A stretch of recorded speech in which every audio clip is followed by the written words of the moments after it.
যে আল্লাহ রাব্বুল আলামিন 3 দফায় আমাদের তাকদীর লিখেছেন। 3 দফায়। প্রথম দফা হচ্ছে আসমান এবং জমিন। আসমান বলতে আমি বোঝাচ্ছি শুধুমাত্র এই গ্যালাক্সিগুলো নয়, 7টা আসমানে যত কোটি কোটি গ্যালাক্সিস আছে, সমস্ত গ্যালাক্সিস, আসমান এবং জমিন সৃষ্টির 50,000 বছর পূর্বেই আল্লাহ রাব্বুল আলামিন লাউহে মাহফুজ সৃষ্টি করেছেন এবং কলম সৃষ্টি করেছেন। এবং কলমকে বলেছেন উকতুব, কলম বলেছিল মাযা আকতুব, আমি কি লিখবো। আল্লাহ বলেছেন কিয়ামত পর্যন্ত যা হবে সব লিখে ফেলো। আসমান এবং জমিন সৃষ্টির 50,000 বছর আগেই তাকদীর লেখা হয়ে গেছে। এটা প্রথম দফায়। এর মধ্যে কিছু বিষয় আছে যেগুলো ঝুলন্ত, সেটা নিয়ে আমরা আজকে কথা বলছি না। কিছু বিষয় আছে যেগুলো দোয়া দিয়ে, ভালো আমল দিয়ে পরিবর্তন হতে পারে, সেটা আলাদা বিষয়।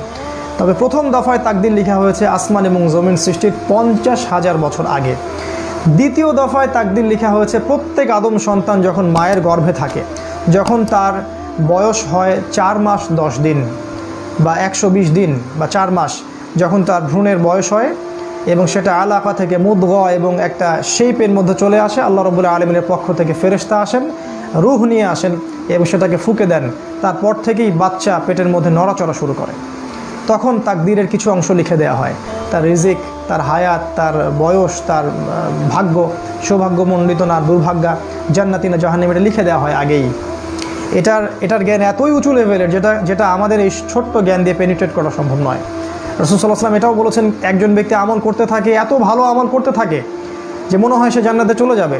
তার এবং জান্নাতের মাঝে 1 বিঘত জায়গা ফাঁকা থাকে, কিন্তু তার তাকদীরের লিখন তার উপরে বিজয়ী হয় এবং সে জাহান্নামীদের মতো কাজ করা শুরু করে দেয় এবং শেষমেশ সে জাহান্নামে পতিত হয়। আবার কোনো ব্যক্তি জাহান্নামীদের মতো কাজ করতে থাকে, করতে করতে করতে করতে মনে হয় যে তার এবং জাহান্নামের মাঝখানে 1 বিঘত জায়গা ফাঁকা আছে, কিন্তু তাকদীরের লিখা তার উপর বিজয়ী হয় এবং সে আবার ভালো কাজ করতে থাকে। এক পর্যায়ে আল্লাহ পাক তাকে জান্নাতে প্রবেশ করেন।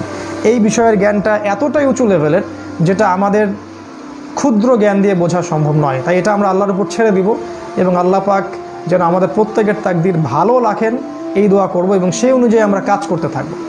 কারণ ওয়ালাইসা লিল ইনসান ইল্লা মা সা, আল্লাহ পাক বলেছেন মানুষ তার চেষ্টার বাইরে কিছুই পাবে না।